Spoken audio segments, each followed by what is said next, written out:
ముందు పెళ్ళైంది, డైవర్స్ అయింది కోర్టు తర్వాత 2017లో వేరే అబ్బాయితో మ్యారేజ్ చేసుకున్నాం. లవ్ మ్యారేజా రెండో మ్యారేజ్ అరేంజ్డ్ మ్యారేజా? Love arrange marriage. నీ మొదటి మ్యారేజ్ డైవర్స్ అవడానికి కారణం ఏంటి రేణుక? కొంచెం సాడిస్ట్ సార్. ఇప్పుడు 8 months అవుతుంది ఇక్కడ నుంచి వెళ్ళిపోయి వేరే అమ్మాయిని పెళ్లి చేసుకున్నాడు. ఇట్లా సంగతి రేణుక మా చెల్లెని తీసుకొని ఇట్లా వెళ్ళిపోయాడు దుర్గా. ఆ అమ్మాయి వాళ్ళ అన్నయ్య ఫోన్ చేశాడా? అంత చూస్తున్నా వాళ్ళ అన్నయ్యకి బుద్ధి ఉండాలి కదా. ఇక్కడికి రమ్మా, ఇక్కడ కేసు పెడుదురా అనేసి అన్నాడు మేడం. మీద లోన్ తీసుకున్నాం మేడం. తీసుకున్న 4 నెలలకి వెళ్ళిపోయింది మేడం. ఇప్పుడు ఆ లోన్ నేను కట్టుకోవాల్సి వస్తుంది మేడం. ఎంత లోను? 9 లక్షలు తీసుకున్నాడు మేడం. ఏం చేశారు? 9 లక్షలు లోన్ ఎవరి పేరు మీద తీసుకున్నారు? తన పేరు మీదనే తీసుకున్నాడు. ఇన్స్టాల్మెంట్ అతనే కడతాడు కదా. షూరిటీ పెట్టాడా? తన పేరు మీదనే ఉంది మేడం. ఇల్లా?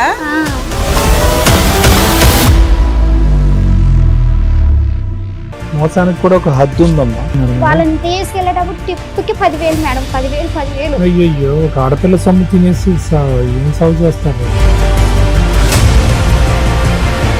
మ్యారేజ్ అయిన ఫొటోస్ ఏమైనా ఉన్నాయా? ఆ ఫొటోసే లేవు మేడం. అది ఒక్క తప్పే జరిగింది మేడం. ఆ అమ్మాయి లేకపోతే నేను కబుర్లని నువ్వు నమ్మావు. ఒక సెల్ ఫోన్ తో కూడా ఒక ఫోటో తీసుకోలేదమ్మా. రేణుక వచ్చింది మన దగ్గరికి. మీరు కొంచెం పెద్దరికంతో మంచి సెటిల్మెంట్ ఏదో చేశారట, అది ఎందుకు ఫెయిల్ అయింది? వాళ్ళు May 15th అంతవరకు ఆగు అన్నాక నువ్వు ఎందుకు ఆగలా? ఈ మాట వాళ్ళు విన్నారంటే మళ్ళీ హర్ట్ అవుతారు తెలుసా? బుద్ధుండాలా మీకు? 9 years ఒకటి తగులుకున్నప్పుడు బుద్ధుండాలా? పిల్ల వయసు అంత చెప్పు. 13 సంవత్సరాల పిల్లలు మా ముందు కూర్చోబెట్టావు. అక్కడ నీ క్యారెక్టర్ ఏంటో ఆ పిల్లకి తెలియాలి. ఇక్కడ అమ్మ నువ్వు కూడా నేర్చుకోమ్మా, ఇలా చేస్తే 9 ఏళ్ళు ఒకడినే వచ్చి అప్పులు తీరుస్తాడు అని. ఆ పిల్లలు బయట కూడా కూర్చోబెట్టలే. నువ్వు ఏం భాగవతం చెప్దామని లోపల తీసుకొచ్చావు. అమ్మని బయటకు పంపించండి ప్రశాంత్. నమస్తే. సుమన్ టీవీ సమర్పిస్తున్న పద్మవ్యూహం కార్యక్రమానికి స్వాగతం. మరి ఈ కార్యక్రమంలో మనతో పాటు ఉన్నారు ప్రముఖ హైకోర్టు అడ్వకేట్ రమ్యాకుల గారు. నమస్తే మేడం. నమస్తే అండి. ప్రముఖ సైకియాట్రిస్ట్ డాక్టర్ కళ్యాణ్ చక్రవర్తి గారు. నమస్తే సార్. నమస్తే సార్. మేడం, రేణుక గారు ఆవిడ సమస్య చెప్పుకోవడానికి ఇక్కడి వరకు వచ్చారు. ఆవిడ సమస్య ఏంటనేది అడిగి తెలుసుకుందాం. నమస్తే అమ్మా. నమస్తే మేడం. ఇంతకు ముందు పెళ్ళైంది, డైవర్స్ అయింది కోర్టు నుంచి. ఎంత కాలం క్రితం పెళ్ళయింది? అప్పుడు మీ వయసు ఎంత? అప్పుడు 18 సంవత్సరాలు. ఓకే. 2010లో అయింది. ఓకే. 12లో అమ్మ పుట్టింది. ఓకే. తర్వాత నాకు 2013లో డైవర్స్ అయింది. ఓకే. తర్వాత 2017లో వేరే అబ్బాయితో మ్యారేజ్ చేసుకున్నాం టెంపుల్లో. ఓకే. ఇక్కడ హైదరాబాద్ లోనే. లవ్ మ్యారేజా రెండో మ్యారేజ్ అరేంజ్డ్ మ్యారేజా? Love arrange marriage. రెండు కలిపి. ఇంట్లో వాళ్ళందరూ ఒప్పుకొని చేశారు. మీ అమ్మాయిని కూడా యాక్సెప్ట్ చేశాడు అతను? ఫస్ట్ చేశాడు మేడం. ఫస్ట్ వద్దన్న నేను, నాకు వద్దు, ఎందుకంటే నీకు పెళ్లి కాలేదు, మళ్ళీ రేపు ఏదైనా సిచ్యువేషన్ వస్తే ఇప్పుడు నాకు ఇట్లా జరిగినట్టే రేపు అట్లా జరిగిద్ది, వద్దు అని. పిల్లలు ఉన్నారమ్మా? లేదు సార్. పెళ్లి కాలేదు సార్. ఏంటి అతను నీకంటే చిన్నోడా? పెద్దోడే సార్. పెద్దోడే. నేను మొదటి మ్యారేజ్ డైవర్స్ అవడానికి కారణం ఏంటి రేణుక? ఆయన కొంచెం బాగా డ్రింకర్, కొంచెం సాడిస్ట్ సార్. అందువల్ల ఫస్ట్ అతను ఏం పని చేసేవాడు, రెండో అతను ఏం పని చేస్తాడు? మార్బుల్ టైల్స్ వేసేది మేడం ఫస్ట్ అతను. రెండో అతను పబ్ లో అకౌంటెంట్ గా చేసేది. ఇక్కడ మన కాంపెన్సేషన్ ఏమైనా తీసుకున్నావా ఫస్ట్ హస్బెండ్ దగ్గర నుంచి? భరణం ఏం తీసుకోలేదు మేడం, ఏం లేదు. లవ్ ఎలాగమ్మా అంటే ఇప్పుడు మీరిద్దరు పాపం చూసుకుంటూ నువ్వు బ్రతుకుతున్నావు 4 సంవత్సరాల పాటు, అటు ఇటు చూడలేదు నీకు? కాఫీలో వాచ్మెన్ ఇక్కడే ఉన్నాం మేము. అయితే తను చూసి తను అందులోనే చేసేవాడు. నా గురించి తెలుసుకొని ఇష్టపడి ఇట్లా హాట్ కప్ లో ఉండేవాడు. ఇప్పుడు కూడా అక్కడే చేస్తాడు, అకౌంటెంట్. తర్వాత నాకు ఇష్టం, నేను చేసుకుంటా, అమ్మోళ్ళకి ఇష్టం ఉన్నా లేకపోయినా నేను చేసుకుంటా అని చేసుకున్నాడు మేడం. టెంపుల్ కి వెళ్ళి చేసుకున్నాడు. మీ ఇంట్లో వాళ్ళు వచ్చారా? మీ అమ్మ నాన్న వచ్చారా? మదర్ లేరు. ఓకే. నానే ఉన్నారు. చనిపోయారు. ఎంతకాలం క్రితం? ఇప్పుడు 9 years అవుతుంది. ఎలా చనిపోయారమ్మా? ఆమెకి హెల్త్ ప్రాబ్లం అయ్యి. అబ్బాయి వాళ్ళ ఇంట్లో ఒప్పుకున్నారా? ఒప్పుకోలేదు మేడం. వాళ్ళ మదర్ ఒక్కరే ఉన్నారు, ఒప్పుకోలేదు. నువ్వు ఏ ధైర్యంతో చేసుకున్నావు పెళ్లి? ఒప్పుకోపోయినా నేను చూసుకుంటా, అంతా నాకు సంబంధం లేదా. తర్వాత మేము ఫోన్ చేసాం. ఫోన్ చేసి వాళ్ళ అమ్మకి చెప్పాం. ఎవరైనా యాక్సెప్ట్ చేస్తారా? పెళ్లి కాని కొడుక్కి పెళ్లి అయిపోయి డైవర్స్ అయిపోయి అట్లా నేను ఫస్ట్ చెప్పాను మేడం. నువ్వు చెప్పావులే తల్లి, నీకు జాగ్రత్త ఉండాలి కదా. ఓకే. అయిన తర్వాత చేసుకున్నాం. 2017లో అయిందా మీ పెళ్లి? మంచిగానే ఉన్నాము. ఇక్కడ నుంచి లాక్డౌన్ లో మా ఇంటికి వెళ్ళాం మేడం. అయితే మీ నాన్నని అడుగు, ఇల్లు కట్టుకుందాం, ప్లేస్ ఉంది కదా అని అన్నారు మేడం. అన్న తర్వాత పిల్లలు ఏమైనా పుట్టారా? లేదు మేడం, పాపే. పాపే. ఎక్కడ ప్లేస్ ఉందమ్మా మీకు? అక్కడ మా ఈ విలేజ్ లో నాన్నగారు వాళ్ళ ఇంటి దగ్గర. అక్కడ ఇల్లు కడతా ఉన్నా. మేమిద్దరం ఆడపిల్లగాలం సార్. అయితే ఇక మా నాన్న దాన్ని పాత స్థలాన్ని చెరిసగం ఇచ్చాడు సార్. దాంట్లో ఆ ప్లేస్ లో ఇల్లు కట్టుకున్నాం మేడం. ఇక ఇక్కడ పనిచేసిన డబ్బులన్నీ ఇక్కడే నేను ఇళ్లలో పనిచేసేదాన్ని. ఇక ఆ డబ్బులతోటి కట్టుకున్నాం మేడం. కట్టుకున్నా మంచిగానే ఉన్నాం.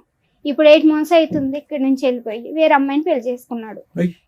2017 నుంచి 16 అంటే 26 అంటే దగ్గర దగ్గర 8-9 years పెళ్లి. 10 years పిల్లలు ఎందుకు పుట్టలేదు మీకు? నాకు ప్రెగ్నెన్సీ అందింది మేడం. హెల్త్ బాగోలేక అందులోనే బ్లడ్ తక్కువ ఉండి కామెర్లు అయ్యి ఇక బేబీ లోపల బాగోలేదు. ఆల్ త్రూ మీ అత్తగారు నిన్ను యాక్సెప్ట్ చేయలేదా? ఆల్ త్రూ ఇప్పుడు కూడా చేయలేదు. ఓకే. సో ఆవిడ ఇన్ఫ్లుయెన్స్ ఇతని మీద బాగుండి అతను వెళ్ళి ఇంకో పెళ్లి చేసుకుండొచ్చని నీ అభిప్రాయం, లేదంటే నీతో పాటు ప్యారల్ గా వేరే ప్రేమ అయినా నడిపించాడా? నేను ఉండగానే ఇప్పుడు పెద్ద మనుషుల్ని తీసుకొని వెళ్ళాను మేడం. వాళ్ళ ఊరు తీసుకొని వెళ్ళాను. 3 సార్లు తీసుకొని వెళ్ళాను. తీసుకొని వెళ్ళిన తర్వాత ఫస్ట్ సారి వెళ్ళినప్పుడు తిని లేడు, ఇక్కడే ఉన్నారు. మేము వాళ్ళ సొంత ఊరు వెళ్ళాం. ఎందుకు వెళ్ళారు? మీ ఆయన ఇక్కడే ఉన్నప్పుడు ఇక్కడ ఉన్నాడు, ఎక్కడ ఫోన్ తీయట్లేదు మేడం. నీతో కలిసి ఉండట్లేదు. ఓకే. అయితే నువ్వు ఇల్లు ఎప్పుడు కట్టుకొని అక్కడికి షిఫ్ట్ అయిపోయావు? మేము లాక్డౌన్ లో కట్టాం మేడం. ఒక 5 ఏళ్ల నుంచి నువ్వు అక్కడే అక్కడే ఉన్నావు. ఈయన ఇక్కడ ఉండి ఇక్కడ ఉండి ఎప్పుడెప్పుడు వస్తాడు? 15 రోజులకు ఒకసారి వచ్చి మమ్మల్ని మా దగ్గరకు వచ్చేది మేడం. ఎన్ని మళ్ళీ రోజులు హాలిడేస్ కి ఉంటాడు ఇక్కడ మమ్మల్ని తీసుకొని వచ్చేది. ఓకే. మంచిగానే ఉన్నాం. అసలు గొడవలు అంటే ఏమి లేవు మా మధ్యలో. ఇంటికి మెయింటెనెన్స్ గానీ ఖర్చులు గానీ ఎలా ఇస్తాడు? అతనే ఫోన్ పే చూసుకుంటాడా? చేస్తాడు మేడం. ఎంత సుమారుగా? ఇప్పుడు డోకరాలన్నీ అయ్యి ఒక 10,000 వేస్తాడు మేడం. చేస్తాడు. ఓకే. మంచిగానే ఉంటాం మేడం. పిల్లతో అక్కడ బానే ఉంటాడా? బాగా అసలు ఎట్లా చదివి ఉంటాడో మేడం. మమ్మల్ని కూడా బాగా చూసుకునేది మేడం. ఇంక తర్వాత ఇప్పుడు 8 months తర్వాత ఆ పోయిన రోజు కూడా మాకు తెలియదు. పోయాక కూడా నాతో కంటిన్యూగా మాట్లాడుతూనే ఉన్నాడు. ఆ అమ్మాయి వాళ్ళ అన్నయ్య నాకు ఫోన్ చేశాడు. ఇట్లా సంగతి రేణుక మా చెల్లెని తీసుకొని ఇట్లా వెళ్ళిపోయాడు దుర్గా, ఎక్కడ ఉన్నాడు అన్నయ్య ఫోన్ చేశాడు సార్. అమ్మాయి వాళ్ళ అన్నయ్యకి నీ నెంబర్ ఎక్కడదమ్మా? మేమందరం అక్కడే పబ్ లో పనిచేసాం సార్. ఓ అమ్మాయి కూడా పబ్ లో అమ్మాయినా? వాళ్ళ అన్నయ్య సార్. అన్నయ్య. అమ్మాయి ఎలా పరిచయం ఇతనికి? ఇతను పబ్ లో పని కదా. లాక్డౌన్ లో మరి తను ఇక్కడికి వచ్చాడు కదా మేడం, నన్ను అక్కడ పెట్టేసి. అప్పుడు వాళ్ళ అన్నయ్య వాళ్ళు వాళ్ళ అమ్మ నాన్న చనిపోయారంట. అమ్మాయి వాళ్ళ అమ్మ నాన్న కూడా లాక్డౌన్ లోనే. అయితే వీళ్ళందరూ ఒకే దగ్గర రూమ్లలో ఉండేవాళ్ళంట. ఆ పిల్ల రూమ్ కి ఎందుకు వస్తుంది? అన్నయ్య వాళ్ళ దగ్గర మేడం. వాళ్ళ అన్నయ్య వాళ్ళ దగ్గర వాళ్ళ అన్నయ్య వదిన ఈ అమ్మాయి కలిసి ఉండేవాళ్ళంట. ఆ ఇంటికి మీ ఆయన వెళ్తూ ఆ పక్కన ఫ్రెండ్స్ కదా వీళ్ళు, బెస్ట్ ఫ్రెండ్స్ కదా, అట్లా వెళ్ళేదంట. వాళ్ళ అన్నయ్య చెప్పాడు ఇది అట్లా జరిగింది మేడం. సరే, అంత చూస్తున్నా వాళ్ళ అన్నయ్యకి బుద్ధి ఉండాలి కదా. మళ్ళీ వాళ్ళ అన్నయ్య ఫోన్ చేసి నాకు ఇక్కడికి రమ్మా, ఇక్కడ కేసు పెడుదురా అనేసి అన్నాడు మేడం. అన్న తర్వాత మేమేం చేస్తామంటే ఇక్కడ కేసు ఎట్లా పెడతాం, మేము ఉన్నది అక్కడ కదా, ఏ ఏరియాలో ఉంటే మేము అక్కడే పెట్టుకుంటామని అక్కడికి వెళ్ళాం మేడం. ఎక్కడికి? మా విలేజ్ దగ్గర ముదిగొండ మండలం అని అక్కడ పెట్టాను. ఇల్లు ఎక్కడైతే కట్టుకున్నావా అక్కడ ఆ మండలంలో పెట్టాను మేడం. పెట్టిన తర్వాత వాళ్ళు ఏం చేశారంటే ఎన్నిసార్లు ఫోన్ చేసినా లిఫ్ట్ చేయట్లేదు. చేయకుండా తర్వాత మళ్ళీ మా పెద్ద మనుషులను తీసుకొని పొమ్మన్నారు. వాళ్ళే పోలీస్ వాళ్ళు తీసుకొని వెళ్ళమన్న తర్వాత తీసుకొని వెళ్ళిన తర్వాత ఫస్ట్ సారి అబ్బాయి లేడు, వాళ్ళ ఊరు పెద్ద మనుషులను పిలుచుకురమ్మని చెప్పారు మేడం. వాళ్ళకి ఫోన్ చేసిన తర్వాత మళ్ళీ 15 రోజుల తర్వాత వెళ్ళాం మేము. వెళ్ళిన తర్వాత అప్పుడు డబ్బులు నేను అయితే లోన్ తీసుకున్నాడు మేడం. ఏది ఇంటి మీద లోన్ తీసుకొని ఇంటి చుట్టుపక్కల దగ్గర అప్పుడు ఇల్లు కట్టేటప్పుడు డబ్బులు అవసరమై వడ్డీకి తీసుకున్నాం మేడం. తీసుకున్నాక ఏమైందంటే ఆ లోన్ తీసుకొని సరే ఒక దగ్గర కట్టుకుంటాం కదా, మనకు కూడా వాళ్ళు వీళ్ళు అడగకుండా ఒక దగ్గరే లోన్ ఉంటుంది కదా అని ఆ పర్పస్ మీద లోన్ తీసుకున్నాం మేడం. తీసుకున్న 4 నెలలకే వెళ్ళిపోయింది మేడం. ఇప్పుడు ఆ లోన్ నేను కట్టుకోవాల్సి వస్తుంది మేడం. ఎంత లోను? 9 లక్షలు తీసుకున్నాడు మేడం. ఏం చేశారు 9 లక్షలు? 5 లక్షలు బయట కట్టేసినాం మేడం. అప్పులు కట్టేసినాం. ఇల్లు కట్టినందుకు సార్. అంతే, ఇల్లు కట్టినందుకు. ఇంకా 3 తాను ఉంచుకున్నాడు సార్. 3 ఏదో లోన్ ఉంది, ఆ లోన్ తీసేస్తేనే లోన్ వేస్తానని వాళ్ళు అన్నారు బ్యాంక్ వాళ్ళు. ఆ లోన్ ఉంటే మీకు అమౌంట్ పడదా అని. లోన్ ఎవరి పేరు మీద తీసుకున్నారు? తన పేరు మీదనే తీసుకున్నారు. ఇన్స్టాల్మెంట్ అతనే కడతాడు కదా. అయితే నీకేంటి బాధ? కట్టట్లేదు మేడం, నేను కట్టను, నాకు అవసరం లేదు. అవును, ఆయన చూసుకుంటాడు, నీకేంటి బాధ? నీ ల్యాండ్ ఏమైనా అటాచ్మెంట్ ఉందా? నీ ఇల్లు ఏమన్నా షూరిటీ పెట్టాడా? తన పేరు మీదనే ఉంది మేడం ఇల్లా. నీ స్థలంలో మీ ఆయన ఇల్లు కట్టాడా? అతని పేరునుందా? అలా ఎందుకు చేసాము? అలా ఎలా అయింది జాయింట్ అసలు? ఆయన పేరు మీదకి ఎలా మారింది ప్రాపర్టీ? స్థలం నీదేనా? మీ నాన్న నుంచి మీకు వచ్చినదేనా? అవును మేడం. ఇల్లు మీ ఆయన ఎవరు కట్టినా కూడా స్థలం నీ పేరు మీద, ఇల్లు నీ పేరు మీదే ఉంటది కదా తల్లి. మీ ఆయన పేరు మీదకి రిజిస్ట్రేషన్ ఎట్లా అయింది? నువ్వు చేసావా? వాళ్ళు రిజిస్ట్రేషన్ వాళ్ళు ఏమన్నారంటే, అమ్మా ఇది మీ నాన్న పసుపు కుంకాల కింద ఇచ్చిండు కదా, గిఫ్ట్ గా ఆయనకి ఇచ్చినట్టుగా గిఫ్ట్ రిజిస్ట్రేషన్ చేసావా? అలాంటి ఒక సలహా ఎవరు ఇచ్చారు తల్లి నీకు? వాళ్ళే ఇచ్చారు. ఎవరు వాళ్ళంటే ఎవరు? ఆ రిజిస్ట్రేషన్ చేసే వాళ్ళే ఇచ్చారు. వాళ్ళు మేనేజ్ చేశారా? లేకపోతే నాకు అసలు తెలియదు. వాళ్ళు మేనేజ్ చేసి చెప్పించాడు ఇలాగా? అంతే అయి ఉంటుంది. ఏమో నాకు సరే తల్లి, గిఫ్ట్ రిజిస్ట్రేషన్ మీ ఆయన పేరు మీద ఉంది. బ్యాంక్ వాళ్ళు లోన్ కి దీనికి ఏమి సంబంధం? లోన్ తిని పేరు మీదనే కదా మేడం అయితే? తీసుకుంది. ఇప్పుడు నన్ను బెదిరిస్తున్నారు, ఇంటికి వచ్చి ఇంటికి తాళం వేస్తాం అది ఇది అని. అసలు ఇంటికి తాళం ఎందుకు వేస్తానన్నారు? అది నాకు అర్థం కావట్లా. షూరిటీ పెట్టాడా ఇంటిని తీసుకెళ్లి? ఈ బ్యాంక్ కాగితాలు తీసుకెళ్లి పెట్టి అదే ఇంటి కాగితాలు తీసుకెళ్లి షూరిటీ పెట్టి తీసుకుంటాం. లోన్ against అందుకని property బ్యాంక్ వాళ్ళు తీసుకున్నాడు. ఇన్స్టాల్మెంట్ కట్టట్లేదు కాబట్టి ఇల్లు మేము స్వాధీనం చేసుకుంటాం, యాక్షన్ వేస్తాం అంటున్నారు. అయితే మేడం పెద్ద మనుషులు కడిగిపోయాక వాళ్ళ దగ్గర లాస్ట్ సారి వెళ్ళినాం, డిసెంబర్ లో వెళ్ళినాం మేడం. వెళ్ళిన తర్వాత 6 పోలీస్ లక్షలు స్టేషన్ లో కేసు ఏమైంది? పోలీస్ స్టేషన్ లో కేసు ఏమైందంటే, ఈ పెద్ద మనుషులు తీసుకోమని వాళ్ళే చెప్పారు మేడం. ఓకే. వీళ్ళని తీసుకొని వెళ్ళమ్మా, ఇంకా వాడు ఇక్కడికి రావట్లేదు కదా, వీళ్ళని తీసుకొని వెళ్ళానంటే ఆ ఊరోళ్ళు ఉంటారు కదా మేడం, నాయకులు కొద్దిగా. అయితే వాళ్ళని తీసుకొని వెళ్ళిన తర్వాత లాస్ట్ లో డిసెంబర్లో తీసుకొని వెళ్ళిన తర్వాత ఏమన్నారు మేడం, 2 కిస్తులు నువ్వు కట్టుకో, మళ్ళీ నీకు 3వ నెలలో మేము ఖచ్చితంగా ఫిబ్రవరి 28 కల్లా నీకు వేసే బాధ్యత మాదని ఒప్పించారు. ఒప్పించిన తర్వాత 6 లక్షలకి లోన్ పోదు కదా అని అట్లని నేను కొద్దిగా చికాకు చేసి, నాకు వద్దు 6 లక్షలు వద్దనేసి అని అన్న తర్వాత ఈ పెద్ద మనుషులు ఏం చేశారు, ఫుల్ అండ్ ఫైనల్ సెటిల్మెంట్ ఒక 6 లక్షలు అన్నారు. అన్న తర్వాత ఈ పెద్ద మనుషులు ఏం చేశారు, నేను వద్దన్నాక తీసుకున్న తర్వాత మేము ఆ లోన్ మాపి చేపించే బాధ్యత మాదన్నారు మేడం. సో నీకు 6 లక్షలు ఇచ్చారు? ఇయ్యలేదు మేడం. 1 లక్ష కొట్టి 15 రోజులు అవుతుంది మేడం. అయితే మరి మిగతాయి కనీసం ఇప్పుడు 6 లక్షలు అన్నా కూడా 3 లక్షలు కూడా కొట్టలేదు మేడం. మిగతా 5 లక్షలు వేయనంటే ఆ పెద్ద మనుషులు లెక్క చేయట్లేదు మేడం. ఫోన్ చేస్తే రెస్పాండ్ లేదు, అసలుకి ఇంకా ఫోన్ ఎత్తట్లేదు. అన్నయ్య ఏమంటున్నాడమ్మా? ఎవరన్నాయి సార్? అమ్మాయి వాళ్ళ అమ్మాయి వాళ్ళని మాకు ఇంక సంబంధం లేదు, ఇంక వాడితో పోయినప్పుడు మాకు సంబంధం లేదని దగ్గరుండే చేస్తుంటారుగా. ఇదంతా ఎట్లా అంటే సార్, నాటకం ఆడి చేశారు. మరి మీ నాన్న అక్కడే పని చేస్తున్నారు కదా, అక్కడ ఉండడా వాడు? మానేసాడా? ఇప్పుడు లేదు సార్, అందరం ఊరు వెళ్ళిపోయినాం సార్. నాన్న కూడా వెళ్ళిపోయాడు. నాన్నకి యాక్సిడెంట్ అయింది సార్, ఆయన కొంచెం బ్రెయిన్ కి బాగోదు సార్. మరి పని చేస్తున్న కాడి దగ్గరికి వెళ్ళి వాడిని నిలదీలేకపోయామ్మా? అప్పుడు చేయట్లేదు కదా సార్, అప్పుడు ఊర్ల మీద పడి తిరుగుతున్నాడు. నేను ఎక్కడికి వస్తా, ఎప్పుడు వస్తాను ఇక్కడికి. ఇప్పుడైనా ఇప్పుడు ఈ పెద్ద మనుషులు అలా పెట్టినాం కదా సార్, వీళ్ళు ఇప్పుడు ఏడుకు వచ్చింది వచ్చాక 1 లక్ష అయితే వేసారమ్మా. 1 లక్ష వేసారు సార్. 6 లక్ష ఈఎంఐ పోయిన నెల కట్టారు మేడం. ఈ నెల కట్టడానికి ఆ ఈఎంఐ ఫోన్ చేస్తున్నా వాళ్ళు రెస్పాండ్ అవ్వట్లేదు. వాళ్ళ దగ్గర పెట్టుకుని డబ్బులు కట్టట్లేదు. మళ్ళీ నువ్వే కట్టుకోలేము అంటే వాళ్ళు వాళ్ళ దగ్గర ఉంచుకున్నారు. పెద్ద మనుషుల కాడే ఉన్నాయి మేడం. అతను కట్టేశాడా పెద్ద మనుషులకి? పోయిన నెలలో కట్టాడు మేడం, ఈ నెల కట్టలేదు మేడం. బ్యాంక్ కే కట్టేయచ్చు కదా, పెద్ద మనుషులకి ఎందుకు ఇవ్వడం? అంటే 6 లక్షలు తీసుకొని ఒకేసారి లోన్ కూడా మాఫీ చేస్తామని అన్నారు కదా మేడం. 6 లక్షలు 5 లక్షలు వేయలేదు కదా. అయితే వేసిన తర్వాత మాఫీ చేపిద్దాం అన్నట్టుగా వీళ్ళు కూడా ఆగారు, కానీ వీళ్ళని కూడా లెక్క చేయట్లేదు. 5 లక్షలు వేయలేదు మేడం. ఆ 1 లక్ష రూపాయలు వేసారు. ఆ 1 లక్ష రూపాయలు పోయిన నెల ఒక 20,000 కట్టారు మేడం. ఈ నెలలో లోన్ అసలు కట్టలేదు. నేను ఫోన్ చేస్తున్నా వాళ్ళు ఎత్తట్లేదు, ఈఎంఐని ఫోన్ చేస్తున్నా ఎత్తట్లేదు. పోలీస్ స్టేషన్ కేసు ఏమైంది? అది ఎందుకు ఆపేసావు? అదేందుకంటే ఈ పెద్ద మనుషులే అంత గూడుగుటాని చేస్తున్నారు మేడం. ఇప్పుడు ఈ అబ్బాయి ఇక్కడికి పొద్దున్న నుంచి నేను ఇక్కడ ఏడ్ చేస్తున్నా, పొద్దున్న నుంచి కూడా వస్తున్నానని సార్తో చెప్పారు. ఇంతవరకే అబ్బాయి రాలేదు. మళ్ళీ ఆ పెద్ద మనిషి ఫోన్ చేసి తను వెళ్ళమంటే వెళ్తాననేసి అని అన్నారంట. ఆ పెద్ద మనిషి చెప్పిన తర్వాత కూడా నేను రాను, నాకు అసలు నేను చేయాల్సిన చేసిన నాకు సంబంధం లేదని. పెద్ద మనిషి అయితే కనుక వాళ్ళతో టచ్ లోనే ఉన్నారు సార్. సో మన పెద్ద మనిషికి రీచ్ అవుట్ అవుతే కనుక ఖచ్చితంగా మనకి ఏదో సొల్యూషన్ దొరుకుతుంది సార్. ఎవరు ఈ పెద్ద మనిషి అమ్మా? రామారావు గారు అని. ఎవరు ఊరు పెద్ద అంటే సర్పంచా లేకపోతే ఇంతకు ముందు సర్పంచ్, ఇప్పుడు మాజీ సర్పంచ్ మేడం. ఇక్కడికి ఎందుకు వచ్చారమ్మా మీరు? ఆ లోన్ కోసమే మేడం. అసలు నాకు ఏం అర్థం కావట్లేదు మేడం. ఎంత లోన్ ఇప్పుడు ఎంత ఉంది? ఇంకా ఇప్పుడు 9 లక్షలు సార్ తీసుకొని ఇప్పుడు 1 ఇయర్ అవుతుంది సార్. అసలు మొత్తం అంతా కలిపి ఎంత ఉంది సుమారుగా? క్లియర్ చేయాలంటే ఒక 10 ఉంటుందా? ఉంటుంది సార్. అందులో 1 లక్ష వచ్చింది నీకు. ఆ 1 లక్ష అటువైపు పంపించావా, బ్యాంక్ వేసావా? ఆ 1 లక్ష రూపాయలు పంపిలేదు సార్, వాళ్ళు బ్యాంక్ కూడా తీసుకెళ్ళలేదు. ఒక 20,000 ఈఎంఐ కట్టారు సార్ పోయిన నెలలో.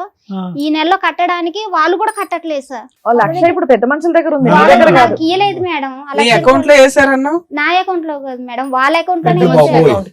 మోసానికి కూడా ఒక హద్దు ఉందమ్మా. సెట్ అయిపోయింది వాళ్ళ దగ్గర. వాళ్ళకి ఇప్పుడు దాకా టైం స్పెండ్ చేసిన దానికి వసూలు చేసుకున్నట్టు. అంతే అంతే, వాళ్ళకి రావాల్సిన డబ్బులు వసూలు చేసుకున్నారు. వాళ్ళని తీసుకెళ్లేటప్పుడు టిప్పుకి 10,000 మేడం, 10,000. అయ్యయ్యో, ఒక ఆడపిల్ల సొమ్ము తినేసి ఏం సాగు చేస్తారు వాళ్ళు. ఇల్లు మీ ఆయన పేరు మీద చేసేటప్పుడు మీ నాన్న కూడా ఏం మాట్లాడలేదమ్మా? అంటే మంచిగానే ఉంటుండగా మేడం. మ్యారేజ్ అయినట్టు ఫొటోస్ ఏమైనా ఉన్నాయా మీ ఆ దగ్గర? ఫొటోసే లేవు మేడం. ఎందుకు? అది ఒక్క తప్పే జరిగింది మేడం. అదే అమ్మ నువ్వేమన్నా లవ్ కమ్ అరేంజ్డ్ మ్యారేజ్ అండి అన్నావు. ఓ నలుగురు పెద్ద మనుషులు, ఓ తాళి కట్టడం, ఓ పూజ, పంతులు ఉంటారు కదా తల్లి. ఒక్క ఫోటో కూడా లేదా? 2017లో అందరి దగ్గర ఫోన్లు ఉన్నాయి. పెళ్లి అవ్వలేదు కదా? అయింది మేడం. నా పాప తోడు మేడం. మేము పెళ్లి తోడేందమ్మా, సాక్ష్యం కదా కావాల్సింది. చేసుకున్నాం మేడం మేము మ్యారేజ్. నువ్వు అసలు లవ్ అండ్ అరేంజ్డ్ అని అనకూడదమ్మా. అసలు లవ్ మ్యారేజ్ అరేంజ్డ్ కాదు ఇది. మీరిద్దరు ప్రేమించుకున్నారు, వాళ్ళ పెద్దల యొక్క ఒప్పందం లేదు, వెళ్ళిపోయారు. వాడు ఎప్పుడో చోట నిన్ను ముంచేదానికి అవకాశం ఉంది, ముంచాడు. నీకు పెళ్లి జరిగేటప్పుడు ఎవరెవరు ఉన్నారు? ఎవరు లేరు మేడం. మరి అప్పుడు అరేంజ్డ్ మ్యారేజ్ ఎలా అవుతుంది తల్లి? నీ దృష్టిలో పెళ్లి అంటే ఏంటో చెప్పు. ఫస్ట్ హస్బెండ్ తో పెళ్లి ఎలా జరిగింది? మీ ఇద్దరు ఏదైనా గుడికి వెళ్ళి తాళి కట్టుకున్నారా? లేదు మేడం, అందరూ ఉన్నారుగా, దాన్ని పెళ్లి అంటారు. అట్లా కూడా బ్లాక్ మెయిల్ చేసింది మేడం. నేను చచ్చిపోతా, ఇట్లా మా పిన్ని వాళ్ళు ఉన్నారు మేడం ఊర్లో. అక్క నేను కనుక అమ్మే లేకపోతే మా ఊరు వెళ్ళిపోయినా మేడం. ఆ అమ్మే లేకపోతే నేను చచ్చిపోతా, అట్లా బ్లాక్ మెయిల్ చేసింది. పెళ్లి టైంలో మీ నాన్న ఉన్నాడు అది ఇదని చెప్పావు. అంటే నేను చేసుకొని వచ్చాక వాళ్ళు యాక్సెప్ట్ చేశారు మేడం. పెళ్లి టైంలో ఎవరు ఉన్నారంటే వాళ్ళ ఇంట్లో వాళ్ళు ఎక్కడ రాలేదు. చేసుకున్నారు? బలకంపేట ఎల్లమ్మ టెంపుల్ లో మేడం. ఎవరు చేశారు మీకు? ఎవరు లేరు మేడం, మేమిద్దరం. ఎక్కడ? గుడి బయట, గుడి లోపల? గుడిలోనే మేడం. ఒక సెల్ ఫోన్ తో కూడా ఒక ఫోటో తీసుకోలేదమ్మా? సార్ ఫేక్ సార్ ఇది. సార్ ఎల్లమ్మ టెంపుల్ లో అలా మ్యారేజ్ లో జరగవు. వీళ్ళు ఆ దేవుడు అమ్మవారి నుంచి వీళ్ళు కట్టేసుకున్నారు. పంతులు కట్టించాడా మీతో? గుడి ఆయనే కట్టాడు మేడం. మీ ఆయనే కదా కట్టుకుంది. మీరు కట్టేసుకుని గుడి పక్కన.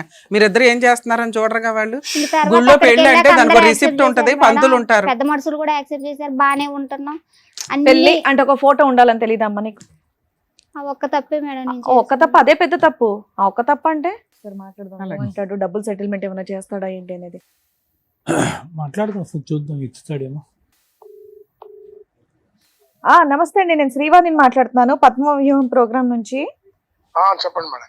రామారావు గారు ఒక్క నిమిషం, అడ్వకేట్ రమ్య మేడం మాట్లాడతారు, మాట్లాడండి. సార్ నమస్తే అండి. నమస్తే అండి. రేణుక వచ్చింది మన దగ్గరికి. మీరు కొంచెం పెద్దరికంతో మంచి సెటిల్మెంట్ ఏదో చేశారట, అది ఎందుకు ఫెయిల్ అయింది? ఫెయిల్ ఏం కాలేదు. ఇప్పుడు వాళ్ళు ఏమన్నారంటే వాస్తవంగా 2 నెలలు మనం టైం పెట్టారు. 2 నెలల్లో వాళ్ళు 1 లక్ష కొట్టారు. అంటే అన్అఫీషియల్ గా 1 లక్ష ఇచ్చాడు. 5 లక్షలు వాళ్ళ భార్య ఇప్పుడు చేసుకున్న ముందు ఒప్పుకున్నాడు. ఆ లక్ష ముందు ఇచ్చాడు. పెళ్లి చేసుకున్నాను అని ఒప్పుకున్నాడా సార్? ఏమన్నా ఒప్పుకోలేదండి. పెళ్లి చేసుకున్నానని ఒప్పుకోలేదా? అందుకే పాప రేణుకలేదా పక్కన ఉంది. ఏమ్మా ఒప్పుకున్నాడా? ఫస్ట్ ఒప్పుకున్నాడు మేడం. పెద్ద మనుషుల ముందు ఒప్పుకున్నాడా లేదా మేడం? ఫస్ట్ వాళ్ళే నిలదీశారు మేడం. మీరు నిలదీసినప్పుడు ఫస్ట్ ఒప్పుకున్నాడు, తర్వాత రివర్స్ అయ్యాడండి అంటుంది. అసలు ఏది లేదండి. ఇప్పుడు సర్పంచ్ గారు పక్కన ఉంది కదా, సర్పంచ్ గారు మీరు మాట్లాడండి ఫస్ట్, మళ్ళీ ఇన్ఫర్మేషన్ అటేట్ అవుతుంది. సర్పంచ్ గారు కూడా వింటాడు. వాస్తవంగా ఏంటంటే మాకేం తెలియదండి. ఈ పాప ఏం చేసిందంటే ఈ బాణాపురంలో ఉంటుంది. కొంతకాలం 9 సంవత్సరాలు బాణాపురంలో ఉంటూ వీళ్ళు ఇల్లు కట్టుకున్నారు. ఆ అబ్బాయి కూడా వచ్చాడు, గది ఉండి కట్టాడు. సార్ ఆ ఇల్లు స్థలం ఎవరిది? ఆ ఇంటి స్థలం ఎవరిది? మీరు ఎంక్వైరీ చేశారు కదా సార్, స్థలం ఎవరిది? ఈ స్థలం నాన్నగారిది, అమ్మాయి నాన్నది కదా. మీరు ఆ ఏరియా సర్పంచ్ గారు, ఎక్స్ సర్పంచ్ ఉన్నారట, మీరంతా పెద్ద మనుషులు ఉన్నారట. బేసిక్ పని ఆ అబ్బాయి గోవ పగలగొట్టాను. ఇక్కడ పెళ్లి లేదు అనేది పక్కన పెడితే, ఒక అమ్మాయికి సంబంధించిన స్త్రీధనం అది. ఇతను గిఫ్ట్ డీడ్ చేయించుకొని ఇల్లు కట్టించాను కాబట్టి అది నా పేరు మీద తాకట్లు పెట్టేసి వదిలేస్తాను, ఇప్పుడు ఇన్స్టాల్మెంట్ కట్టను అంటే కరెక్ట్ కాదు కదా. అది 6 లక్షలు కడితే లోన్ క్లియర్ అయిపోద్ది. అది మేడం గారు ఏనండి కొంచెం ఒక నిమిషం చెప్పండి. అన్న తర్వాత మాకేం తెలియకుండా మేము ఆల్రెడీ పోయాం. ఈ అమ్మాయి ఏం చేసిందంటే ఇంకో అమ్మాయిని పెళ్లి చేసుకున్నారు. పెళ్లి చేసుకుంటే ఆ ఫోటోలు ఈ అమ్మాయికి వచ్చాయి. అవును. ఆ వాస్తవంగా ఏంటని చూస్తే వాళ్ళు ఏం చేశారు, అక్కడ పెళ్లి చేసుకునేది కాక వాళ్ళు డైరెక్ట్ ఊళ్ళో పోయి ఊళ్ళో పెద్ద మనుషుల ద్వారా మళ్ళీ రిజిస్ట్రేషన్ పెళ్లి చేసుకొని మళ్ళీ గుళ్ళో వాళ్ళు చేసుకున్నారు. అంటే రిజిస్టర్ మ్యారేజ్ చేసుకున్నారు. ఏం చేసింది, అన్లీగల్ గా 9 సంవత్సరాల నుంచి కలిసి ఉంటున్నారు. మరి ఏమో అంతసేపు ఉన్నప్పుడు పెళ్లి చేసుకుంటే బాగుండేది. ఎక్కడైనా మీరన్నా ఒక పోలీస్ స్టేషన్ లో, లేకపోతే టీవీ సమక్షంలోనో, లేకపోతే ఒక దేవుడి గుళ్ళోనో ఎక్కడన్నా చేసుకున్నా బాగుండేది. ఆ ఒకటి తప్ప మిగతా అంతా ఓకే. ఏది వీళ్ళు కలిసి ఉంటాం ఓకే. ఆయన రావటం, ఇల్లు లోన్ లో పెట్టడం, లోన్ తీసుకొని 7 లక్షలు ఇంకొక 4 లక్షలు అప్పు చేసి వాడు కొంత తెచ్చి అంత కలిసి 11-12 లక్షలు ఇల్లు కట్టడం, వీళ్ళిద్దరి పేరు మీద ఇల్లు రిజిస్టర్ చేసుకోవటం, లోన్ పెట్టడం, అంత ఓకే, దీంట్లో ఏం తేడాలి సార్. మేమేమన్నాం అంటే మొత్తం ఇద్దరు కట్టుకుంటూ వస్తున్నారు. కట్టుకుంటూ వచ్చినప్పుడు ఏం చేసిండు, వేరే అమ్మాయిని పెళ్లి చేసుకున్నప్పుడు బ్లాక్ అయ్యింది, రాకపోవడం, ఆ డబ్బులు కట్టట్లా. ఈ అమ్మాయికి తెలిసి మాకు ఆశ్రయించింది. మేము ఆ ఊరు వెళ్ళాం. ఆ ఊరు వెళ్తే అప్పటికి ఆ అమ్మాయి ఆల్రెడీ పెళ్లి అయిందని అంతా ఉంది. అప్పుడు ఆ అమ్మాయి కూడా ఊళ్ళో లేకుండా మేము పోయి తెలిసి వాళ్ళు ఊళ్ళో ఎక్కడ అమ్మాయిని పంపించేసారు. అబ్బాయి ఉన్నాడు. అక్కడ ఉన్న పెద్ద మనుషులు అందరూ కలిసి ఏం చేశారంటే పలానా టైం రాండి, మేము ఆ అమ్మాయిని పిలిపిస్తాం అని చెప్పారు. మేము మొదటిసారి పోయిన తర్వాత కలిసి రెండోసారి పోయేటప్పటికి ఇంకా ఆల్రెడీ నేను కూర్చున్నాం. వాళ్ళ పెద్ద మనుషులు మేము పెద్ద మనుషులు కూర్చుంటే ఆయన పెళ్లి చేసుకోవడం తప్ప మిగతా అన్ని ఒప్పుకుంటాండి, దీంట్లో తేడా ఏం కూడా. నేను వచ్చింది వాస్తవే, నేను ఉన్నది వాస్తవే, నేను అమ్మాయి అంటే నాకు. సరే, ఫైనల్ గా ఏం సెటిల్మెంట్ చేశారు సార్? అప్పుడు 6 లక్షలు సెటిల్మెంట్ చేశాం. మరి లోనే 10 లక్షలు ఉందంటుంది అమ్మాయి. 6 లక్షల సెటిల్మెంట్ ఈ అమ్మాయికి ఇవ్వడానికా? కేసులు ఏం వేయకుండా? లేదండి, అయితే మొత్తం 11 లక్షలు కొంత కట్టారు, 7 లక్షలు ఇంత మిగిలింది బ్యాంక్ లో. బ్యాంక్ లో ఇంక 7 లక్షలు కడితే అయిపోద్ది అంటున్నారు మీరు. 6 లక్షలు ఇచ్చాడు. అయితే ఆయన ఏమంటే నేను నేను కష్టపడేదంతా కూడా ఆ ఇంటికే పెట్టాను, ఆ ఇల్లు ఆమెకే ఇస్తాను కాబట్టి రిటర్న్ గా మళ్ళీ గిఫ్ట్ కూడా ఏమో చేయటమే ఆయన పేరు. అంతే. ఓకే, లోన్ క్లియర్ చేసి ప్రాపర్టీ ఇవిడ పేరు మీద రిజిస్ట్రేషన్ చేయడం, మొత్తం ఎవరి పేరు మీద వాడు 6 లక్షలు ఇస్తే కట్టుకోవడం, క్లియర్ చేసుకోవడం, పిల్లల్ని పెట్టుకోవడం, బతకటం అంతే. ఓకే, బాగా వెళ్ళిపోతున్నా, నాకు సంబంధం లేదని చెప్పి అనడం. 2 నెలలు టైం పెట్టామండి. ఓకే, 2 నెలలు దాటి 15 రోజులు అయింది వాస్తవంగా. ఓకే, మేము గట్టి ఫోర్స్ చేసి అడిగాం. అడిగిన తర్వాత టోటల్ గా వాళ్ళు ఏమన్నారంటే, మేము పెద్ద మనుషులు మీకు అగ్రిమెంట్ రాయించుకున్నాం, మేము తెలివి ఏం చేసాం, ఆ భార్య భర్తలతో అగ్రిమెంట్ రాయించాం అమ్మాయికి. సూపర్. ఎందుకంటే ఆయన పేరు మీద ఉన్నా, ఇప్పుడు కొత్తగా వచ్చిన భార్య పేరు మీద ఏ ప్రాపర్టీ ఉన్నా రేపు జందాలు మనకి. అవును, ఇప్పుడు అనఫీషియల్ కదా, పెళ్లి లేదు కదా, మరి మేము ఎట్లా గ్రిప్ మాకు అని వాళ్ళిద్దరితో 100 రూపాయల అగ్రిమెంట్ మీద వాళ్ళ ఈ అబ్బాయి వాళ్ళ తల్లిని చేసుకున్నామని ఆయన్ని సంతకాలు పెట్టించి సాక్షి సంతకాలు పెద్ద మనుషులు కూడా పెట్టించుకున్నాం. సూపర్. మేము అవసరమైతే ఏం చేస్తాం, అక్కడ ఉన్న ఖాళీ ప్లేస్ ఉంది లేదా ఇంకేదన్నా ప్రాపర్టీ రాసుకుంటాం. కోర్టు గీయడానికి పనికొచ్చింది కదా. అవునండి, అట్లానే ఆ విధంగా వినిపించుకున్నాం. 1 లక్ష రూపాయలు ఆల్రెడీ అమౌంట్ కొట్టేసి ఇంకా 5 లక్షలు కొట్టాలి. నేను మాట్లాడా 10 రోజుల క్రితం మాట్లాడే గట్టాను సార్, పెద్ద మనిషికి మా మాట పోతుంది, మీరు ఏంటి చేశారు, మరి మేము కట్టుబడి వచ్చాం కదా మాటకి, మరి 2 నెలలు దాటితే మా దగ్గర అగ్రిమెంట్ ఉంది, మీరు ఒప్పుకున్నటువంటి ఆ అమ్మాయికి ఆధార్ కార్డు ఉన్నాయండి, ప్లస్ ఈ అమ్మాయి పేరు ఆ అమ్మాయి పేరు మెన్షన్ చేసి ఉంది, మాకు రేషన్ కార్డు కూడా ఇప్పించినాం, రేషన్ కార్డు కూడా ఆయన భర్త పేరు ఉంది, చాలా ఒకటి లేకపోతే మిగతా ఉన్నాయి కదా, మేము దీన్ని కోర్టుకి వేస్తాం ఇదని చెప్పి బెదిరిస్తే ఆయన ఏమన్నట్టు పెద్ద మనిషి ఒక తోడు పర్లేదండి, నేను మే 15వ తారీఖు నాడు మీరు వచ్చేసేయండి, వాడు ఇచ్చినా ఇవ్వకపోయినా నేను 5 లక్షలు మీకు ఇస్తా, ఇచ్చి అమ్మాయి కాడ ఉన్న కాగితాలు గీతాలు తీసుకొని అమ్మాయికి ఏం చేయాలో అది చేసి పంపిస్తాను. ఆ మాట ఓకే అన్నాడు. కానీ ఈ అమ్మాయి 1 లక్ష రూపాయలు కొట్టిన తర్వాత 20,000 తీసి లోన్ కట్టింది. 80,000 మా దగ్గర ఉన్నాయి పెద్ద మనుషుల దగ్గర. కనీసం మీ దగ్గరకు వచ్చేప్పుడు కానీ మిమ్మల్ని ఆశ్రయించడం మమ్మల్ని అడగాల లేదా చెప్పండి, న్యాయంగా చెప్పండి. అడగాలి, తప్పులేదు. ఇప్పుడు ఫైట్ ఒక్కడ కాదు, మేము కూడా మీ అనుకుని ఫైట్ చేస్తాం, మేమే తోలుతాం, పెద్ద మనుషులు కూడా వస్తాం. వాస్తవంగా జరిగింది మేడం కానీ టీవీలో మీరు ఏం చేసినా వాస్తవంగా మరి ఇట్లా చేశాడు, ఇట్లా మోసం చేశాడు, మమ్మల్ని కూడా మేము కూడా చెప్తాం కదా. సరే, ఆ అమ్మాయి ఫోను మీరు కాదు సార్, 1 సెకండ్ సార్, మీరు నిజంగా ఈ మధ్య కాలంలో పెద్ద మనుషుల కంటే మీ దగ్గర సెటిల్మెంట్ చాలా సూపర్ గా ఉంది, అన్ని ప్రాపర్ వేలో తీసుకున్నారు. ఆ అమ్మాయి ఫోన్ చేస్తుంటే లిఫ్ట్ చేయట్లేదట, మరి ఎవరు సమాధానం చెప్పట్లేదు మేడం, అందుకే ఎక్కడికి వెళ్ళాలి. ఇంకోటి ఏంటి తెలుసా అండి, ఈ అమ్మాయి ఏం చేసిందంటే టైం లేట్ అయిద్దని వీళ్ళిద్దరూ ఇంత ముందు దిగిన ఫోటోలు అయ్యి ఆ భార్యకి పంపించింది. ఓకే, సరే, ఆ భార్యకి అయితే అన్ని తెలుసు కదండి, అమ్మాయికి ఏం తెలియకుండా అయితే పెళ్లి చేసుకోదుగా. వాడు తెలిసి కాబట్టి ఏం పంపించాలి పని కూడా. నేనన్నా వాడేమన్నట్టు అన్న మళ్ళీ పంపించడం ఎందుకంటే నేను అలా డబ్బులు ఇస్తాను కదా అంటే, నేనన్నా అది లేట్ అయితే అని పంపినట్టుంది లేదా, దానికి పెద్ద ఇబ్బంది ఉంది, డబ్బులు ఇచ్చింది అనుకో నీ ఫోటో డిలీట్ చేస్తాం, అగ్రిమెంట్ రాస్తాం, ఆ అమ్మాయి ఆ ప్రాపర్టీ ఓకే అయిపోద్ది, తర్వాత అగ్రిమెంట్ నువ్వు వాట్సాప్ లో పెట్టరాదు, ఆమె నీకు సంబంధం కొంపలే మూగుతున్నాను అంతే. అని అయిపోయిన తర్వాత ఏముంది, ఇంకా ఆ అమ్మాయి ఏదో టెన్షన్ లో ఉండి ఎక్కడి దాకా వచ్చి ఉంటుంది, మీరు దానికోసం టెన్షన్ సీరియస్ గా తీసుకోకండి, ఎందుకంటే మిమ్మల్ని నమ్మి ఒక అభాగ్రాలు వచ్చింది, మీ వరకు మీ వంతు ప్రయత్నం మీరు హెల్ప్ చేయండి. ఇంకో విషయం, 5 లక్షల వాడు వచ్చే నెల 15వ తారీఖు పోతే మేమే ఈ పాపం తీసుకుని మీ దగ్గర. Super sir, super, thank you sir, thank you. ఆ విధంగా రాకపోతే మమ్మల్ని అడగండి. అలాగే సార్, అలాగే, ఓకే, అదే ధైర్యం చెప్పి పంపిస్తాం. మా బాధ ఏంటంటే ఈ అమ్మాయి ఇంకోటి విషయం మేడం గారు, చిన్న లాజిక్ విషయం, చట్టం వేరు, గ్రామ పరిస్థితులు వేరు, అవును అవును, అక్కడ ఉన్న సిచ్యువేషన్ వేరు. అవును, ఇప్పుడు మీరు మొక్కలో ఉన్నారు కదా చెప్తాను, వాడేం చేస్తాడు, వాడు ఇప్పుడు మా పరిధిలో ఉండి ఇప్పుడు భయపడతాడు, మీ పరిధిలో భయపడతాడు, నా భయాన్ని అట్టు ఉంచండి. అవును, వాడు డబ్బులు ఇవ్వకపోతే అప్పుడు మనం ఫర్దర్ గా ఏం చేయాలి, కేసు పెడతాం, సార్ ఒక్క నిమిషం అండి, మా గురించి మీ దగ్గర రప్పిస్తాం, ఒక్క నిమిషం సార్, చేస్తాం, ఆ ప్రాపర్టీ మనం హ్యాండ్ ఓవర్ చేసుకుంటాం. అలాగే సార్, మీరు చాలా పర్ఫెక్ట్ గా వినండి. కానీ ఇప్పుడు వాడికి ఏమాత్రం సంధించిన వాడు ఏదంటే ఆయన పెద్ద మనుషులు వాడు ఏం చెప్తుండే, ఇప్పుడు పెద్ద మనుషులు మీరు ఏం చేస్తున్నారు, నాకు డబ్బులు తీసుకుంటున్నారు కదా, మీరు ఎడుకోలేరని మమ్మల్ని క్వశ్చన్ చేసిండు వాడు. అవును అవును, నేనేమన్నా క్వశ్చన్ చేయడానికి ఛాన్స్ లేదు అబ్బాయి, నువ్వు కనీసం డేట్ పోయిన తర్వాత అన్నా మరి నువ్వు మాకు చెప్పడం, లేకపోతే ఆ అమ్మాయికి సంబంధించిన అక్కడ ఫోన్ చేసి చేయాలి కదా. అయితే ఫోన్ ఎత్తుకోవడం అంటే మేడం వేరే కాదు, ఈ అమ్మాయిని తొందరపడాల్సిన అవసరం లేదు. ఎందుకంటే వాస్తవంగా వాడు ఆధార్ కార్డు ఉంది, వాడు రేషన్ కార్డులో వాడి పేరు ఉంది. సార్ ఇప్పుడు మీరున్నారు వెనకాల, తేడా వస్తే మేము ఉన్నాం. ఆ అమ్మాయికి ఉన్న టెన్షన్ ఏంటి? మీకు ఫోన్ చేయడానికి ముందు మేము 100 సార్లు ఆలోచించాం సార్. ఎందుకంటే పెద్ద మనుషుల దగ్గర పంచాయతీలు, విలేజెస్ వ్యవహారాలు, అక్కడ ఒక గుడ్ విల్ తోటి అవతల వ్యక్తి భయపడతాడమ్మా. అక్కడ చేయి దాటిపోయినాక మా దగ్గరికి రావాలి అంటే, మేడం నా ఫోన్ తీయలేదు మేడం, అందుకని అన్నాక అబ్బాయికి ట్రై చేసాం. ఇప్పుడు ఇందాక నుంచి ఫోన్ తీసిన అబ్బాయి ఇప్పుడు ఫోన్ తీయల. ఆ అబ్బాయి ఫోన్ తీసుంటే అసలు మీకు ఫోన్ చేసే వాళ్ళం కూడా కాదు. కానీ చేయడం వల్ల తెలిసిందంటే మీరు ఎంత మంచిగా అమ్మాయికి సెటిల్ చేశారని. ఆ అమ్మాయికి కౌన్సిలింగ్ ఇచ్చి అయితే పంపిస్తాం సార్. మీరు ఈ విషయాన్ని సీరియస్ గా తీసుకోకండి. అట్లాగే, super sir, super. Okay sir, అలాగే సార్, థ్యాంక్ యూ అండి, థ్యాంక్ యూ. ఆ అమ్మాయికి ఫోటోలు పంపించడం కాదు మేడం, నేను వాట్సాప్ డీపీలు పెట్టుకోవద్దంట, నాకు అర్హత లేదంట, నాకు వార్నింగ్ ఇస్తున్నారు వాళ్ళు. ఏం చేయాలి? ఏంటి మేడం? ఏం చేయమంటావు నువ్వు? నాకు ఈ ఒక్క సాయమే మేడం. ఏ సహాయం? ఆయన ఫోటో పెట్టుకోవాలి, పర్మిషన్ ఇవ్వాలి, ఆస్తి లోన్ కట్టించేయాలి, పర్మిషన్ ఇవ్వాలి, నీ పేరు మీద గిఫ్ట్ రిజిస్ట్రేషన్ చేయాలి, పర్మిషన్ ఇవ్వాలి. నిన్ను 2 క్వశ్చన్లు అడిగితే ఆ 2 క్వశ్చన్లకి నువ్వు నిజాయితీగా ఆన్సర్ చెప్పాలి. 9 years మ్యారిటల్ రిలేషన్, నీకు ప్రెగ్నెన్సీ ఎందుకు రాలేదు అంటే తుప్పుడి రీజన్ చెప్పావు. ఒక్క నిమిషం తల్లి, వచ్చింది పోయింది, ఎవడో నమ్మం. నువ్వు అభాషణ చేయించుకున్నావో నిజంగానే పోగొట్టుకున్నారు. పిల్లల్ని కనే అవకాశం ఉంటే 9 సంవత్సరాల్లో పిల్లలు పుట్టకుండా ఉండరు. వచ్చింది పోయింది, మళ్ళీ కనాలిగా. లీగాలిటీ ఎక్కడొక్కడ ఉండాలిగా. ఎన్ని అబార్షన్స్ అయినాయి అమ్మా?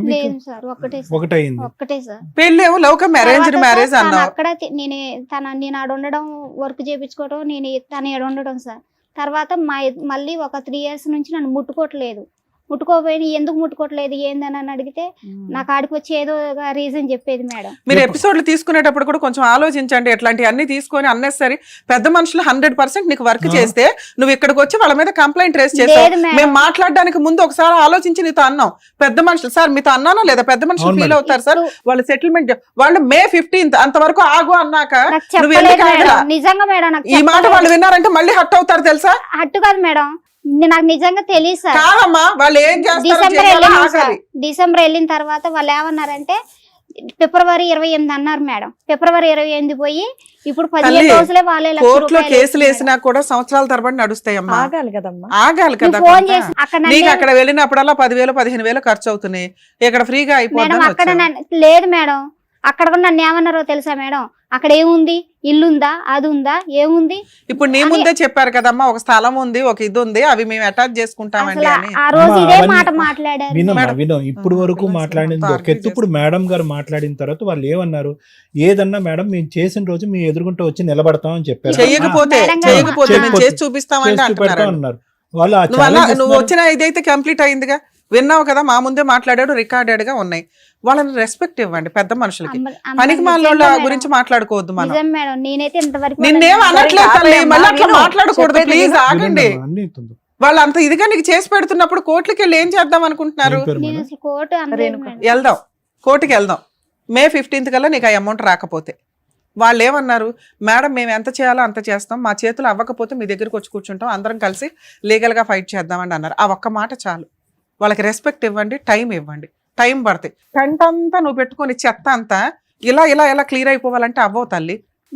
బుద్ధి ఉండాలా మీకు? 9 years ఒకటి తగులుకున్నప్పుడు బుద్ధి ఉండాలా? ఒక్క విషయానికే మేడం, పిల్లలు కూర్చోబెట్టుకున్నావు. పిల్ల వయసు అంత ఇక్కడ? పిల్ల వయసు అంత చెప్పు. 13 సంవత్సరాల పిల్లలు మా ముందు కూర్చోబెట్టావు. అక్కడ నీ క్యారెక్టర్ ఏంటో ఆ పిల్లకి తెలియాలి. ఇక్కడ అమ్మ నువ్వు కూడా నేర్చుకో అమ్మా, ఇలా చేస్తే 9 ఏళ్ళు ఒకడినే వచ్చి అప్పులు తీరుస్తాడు అని. ఆ పిల్లలు బయట కూడా కూర్చోబెట్టలే. నువ్వు ఏం భాగవతం చెప్దామని లోపల తీసుకొచ్చావు. అమ్మని బయట పంపించండి ప్రశాంత్. వయసులో అబ్బాయి నీకంటే ఈక్వలా, చిన్నోడా, పెద్దోడా అన్నది పక్కన పెట్టేసి, ఓకే, ఇప్పుడు ఎంత మోసం చేశాడు, ఏం చేశాడు అనేటువంటి సిచ్యువేషన్ ఆ అబ్బాయి మంచిగా క్యాష్ చేసుకున్నాడు, అడ్వాంటేజ్ తీసుకున్నాడు. దుర్మార్గుడు అని మనం అనలేం. ఎందుకు అనలేమంటే ఈరోజు వయసులో ఎవరు ఎక్కువ ఎవరు తక్కువ అనేటటువంటి అంశాన్ని పక్క పెడితే కనుక వ్యవహారాల్లో నువ్వు అతనికంటే మెచ్యూర్, ఏ విధంగా మెచ్యూరిటీ? నీకు ముందస్తు పెళ్ళయింది, ఒక భయంకరమైనటువంటి తాగుబోతుడు వ్యక్తి ఒక తాళలేక బయటపడేటటువంటి ప్రయత్నంలో డైవర్స్ తీసుకుని బయటపడి ఒక బిడ్డ కన్నా తర్వాత 4 సంవత్సరాల పాటు ఒక భర్త ఒక తండ్రి లేకుండా ఎలా ఉంటుంది వాతావరణం అనేటటువంటి ఆలోచన మెచ్యూరిటీ నీకుంది. వాడు కుర్రకారు, చెప్తున్నాను ఉదాహరణకి, పెళ్లి అవ్వలేదు అతనికి, పెళ్లి కానటువంటి మినిమం ఇంగితం ఆలోచన, ఆ మాత్రం ఇంగితం ఆలోచన నీ యొక్క అనుభవాలు నీకు నేర్పించలేదని నేను అనుకోవట్లేదమ్మా.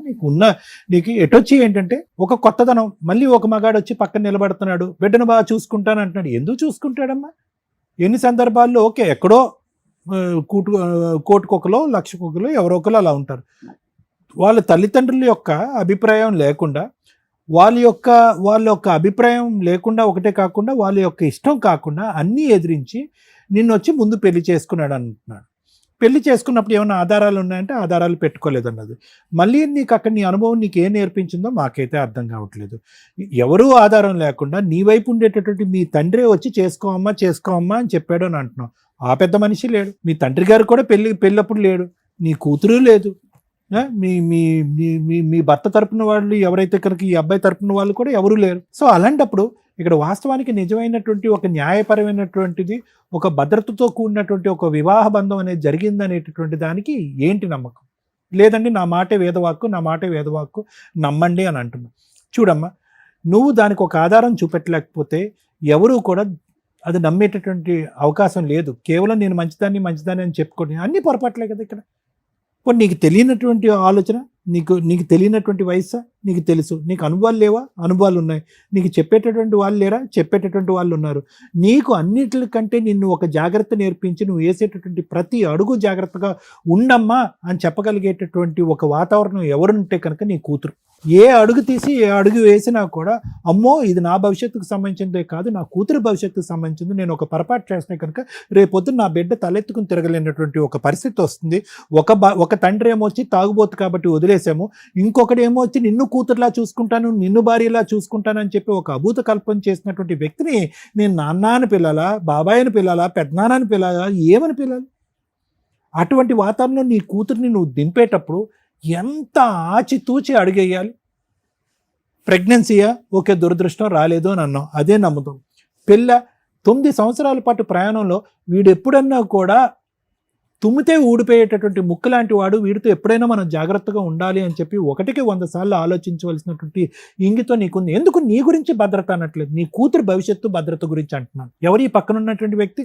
మీ నాన్నమ్మ అని చెప్పాలి అంటే కనుక నీ మెడలో ఒక తాలిబొట్టు ఉండాలి, ఒక ఆధారం ఉండాలి, ఆ పెళ్లి చూసేటటువంటి ఒక 4 మనుషులు ఉండాలి. దాన్ని ఈరోజు పెద్ద మనుషులుగా మాట్లాడేటటువంటి ఆ 4, ఎస్ ఈ అమ్మాయి మా సమక్షంలోనే పెళ్లి చేసుకుంది, మేము ఇదిగోండి సాక్షి సంతకాలు పెట్టాం, లేదంటే ఇదిగోండి ఆ ఫోటోలో మేము ఉన్నాం. ఈ మాత్రం భద్రత గురించి, నీ గురించి కాదు, నీ కూతురు గురించి ఆ మాత్రం భద్రత గురించి ఆలోచించలేదా? పోనీ ఈ 9 సంవత్సరాల్లో ఓకే ఆ వ్యక్తి నీకేమైనా భద్రతని ఇచ్చాడంటే ఏం భద్రత ఇవ్వలేదు. నువ్వు వెళ్ళి అక్కడికి వెళ్ళిపోయి అక్కడ ఇల్లు కట్టించుకుంటూ ఉన్నావు. పైపెచ్చి ఏంటంటే కనుక ఏదైతే తప్పు చేయకూడదో ఆ తప్పు చేసావు. అతనికి గిఫ్ట్ డీడ్ కింద నీ సొంత ఆస్తిలో కట్టుకున్నటువంటి గిఫ్ట్ డీడ్ చేసేటటువంటి దాంట్లో నువ్వు ఒక రెడ్ కార్పెట్ పేర్చి ఓకేనరా నువ్వు ఏం చెప్తే అది, నువ్వు పెళ్ళి అయితే చేసుకున్నా చేసుకోకపోయినా మన ఇద్దరికి ఒక పెళ్ళికి ఒక ఆధారం ఉన్నది లేదు అనేటటువంటి పరిస్థితి ఉన్నా కూడా ఇదిగో నా ఆస్తి నీకు రాసిస్తున్నానని చెప్పి గిఫ్ట్ డీడ్ రాసిచ్చావు. దాని పైపెచ్చి ఏంటంటే దాని మీద ఒక లోన్ తీసుకున్నావు. ఈరోజు అసలు గోల పక్కన పెట్టి వేరే గోల ఎక్కువలే. ఈరోజు నీకున్నటువంటి ఏకైక ఆధారం, నీకేమీ లక్షల కోట్ల ఆస్తి లేదు, దాని మీద పైపెచ్చి అప్పు. ఇప్పుడు అది మాట్లాడుకోలేనటువంటి పరిస్థితి ఈరోజు. నా మొగుడు నా భర్త ఎక్కడికి వెళ్ళిపోయాడు అనేది అంటే ఎంత దిక్కుతోచినటువంటి చిక్కుముడి సమస్యల్లోకి నువ్వు ఇరుక్కుపోయావు. ఒక పక్కన ఇక్కడ భర్త గురించి పోరాడాలా, ఆ బిడ్డ తండ్రి గురించి పోరాడాలా, లేదంటే నీకు ఉండేటటువంటి ఏకైక ఆస్తి గురించి పోరాడాలా, లేదంటే 10-11 లక్షలకు సంబంధించినటువంటి అప్పు భారాన్ని ఎవరు తీరుస్తారని పోరాడాలా, తెలియనటువంటి పరిస్థితి. అలాంటి క్రమంలో అంటే నేను ఇవన్నీ ఎందుకు చెప్తున్నాను అంటే కనుక ఆలోచన ముందు కాకుండా తర్వాత వస్తే కనుక దాని యొక్క సాధక బాధకాలు ఏంటి అనేది నేను నీకు చెప్తున్నాను. ఆలోచన ముందు నువ్వు సింగిల్గా ఉండి ఆలోచన లేదండి నేను పొరపాటు చేశాను, నువ్వు దిక్కున్నటువంటి బురదగుంట్లో నేను దిగానంటే అది వేరే విషయం. నీకు ఒక కూతురుండి నీ భవిష్యత్తు మీద ఆ అమ్మాయి భవిష్యత్తు ఆధారపడుతుంది అని అనుకున్నప్పుడు నిన్ను నమ్ముకుంటూ నిన్ను పట్టుకుని ఒక సముద్రాన్ని ఈడేటటువంటి ఒక ఆడపిల్ల నీతో పాటు ఉన్నప్పుడు ఒకసారి కాదమ్మా 100 సార్లు ఆలోచించారు. మీ తండ్రి ఆలోచించాడా లేదా, మీ చుట్టాలు ఆలోచించారా లేదో నాకు తెలియదు, కానీ నువ్వైతే మాత్రం ఖచ్చితంగా ఆలోచించాలి. ఎందుకంటే ఆ మాత్రం ఇంగితం, ఆ మాత్రం మెచ్యూరిటీ ఒక బిడ్డను కన్నటువంటి ఒక తల్లిగా నీకు ఉండాలి, తప్పదు. నువ్వు క్యారెక్టర్లెస్ అమ్మాయి అని అనట్లేదు, కానీ తీసుకోవాల్సినటువంటి జాగ్రత్తలు తీసుకోకపోవటం వల్ల ఈరోజు చిక్కుముడి సమస్యలు. మరి ఏంటి డాక్టర్ గారి పరిష్కారం అంటే కనుక ఇప్పుడు ఉన్నటువంటిది ఏంటంటే నువ్వు చేసినటువంటి తప్పులకి ఈరోజు తలదించుకుని ఎవరైతే కనుక నీకు హెల్ప్ చేయడానికి ముందుకు వస్తారో వాళ్ళు చేయి పట్టుకుని ముందుకు వెళ్ళటం తప్ప నీకు ఇంకో దారి లేదు. ఇక్కడ మిత్రుల్ని పెంచుకోవాలి కానీ శత్రువుల్ని పెంచుకోవాల్సినటువంటి పరిస్థితి కాదు ఇక్కడ. ఆ పెద్ద మనిషి డబ్బులు తింటున్నారా, ఏం చేస్తున్నారా, ఇదంతా పక్కన పెట్టు. ఈరోజు ముందు వచ్చి వాళ్ళు ఎదురుగుంటా కూర్చుని సంతకాలు పెట్టుకుని వాళ్ళ వంతు ప్రయత్నం ఒకరు చేస్తున్నప్పుడు వాళ్ళ మాటకు ఒక రెస్పెక్ట్ ఇద్దాం. వాళ్ళు వచ్చి నీకు ఎందుకు చేయాలి, చేయవలసినటువంటి అవసరం ఏముంది. సరే డబ్బులే తినేస్తున్నారని అనుకుందాం, వాళ్ళు ఒక టైం లైన్ ఇచ్చారు కదా, ఆ టైం లైన్కి రెస్పెక్ట్ ఇద్దాం. నెంబర్ 1. ఆ మనిషి మళ్ళీ నీ దగ్గరకు వస్తాడనో నీతో కాపురం చేస్తాడో, ఎందుకంటే వాళ్ళు శుభ్రంగా పెద్దల సమక్షంలో పెళ్లి చేసుకున్నారు, దానికి సంబంధించినటువంటి ఆధారాలన్నీ సంపాదించుకున్నారు. ఇక్కడ కేవలం నువ్వెవరు అంటే కనుక అందరూ ఎదుర్కొంటే అతను చెప్పేది ఏంటంటే గర్ల్ ఫ్రెండ్ అని చెప్తాడు అంతే. ఇంకా అంతకంటే ఏం చెప్తాడు. ఆ బిడ్డకి అతను తండ్రి కాడు, పోనీ మీ ఇద్దరికి కలిపి ఒక బిడ్డ లేడు అని చెప్పి మీ ఇద్దరు పెళ్లికి ఒక ఆధారం లేదు, ఒక పెద్ద మనిషి లేదు, ఒక ఫోటో లేదు.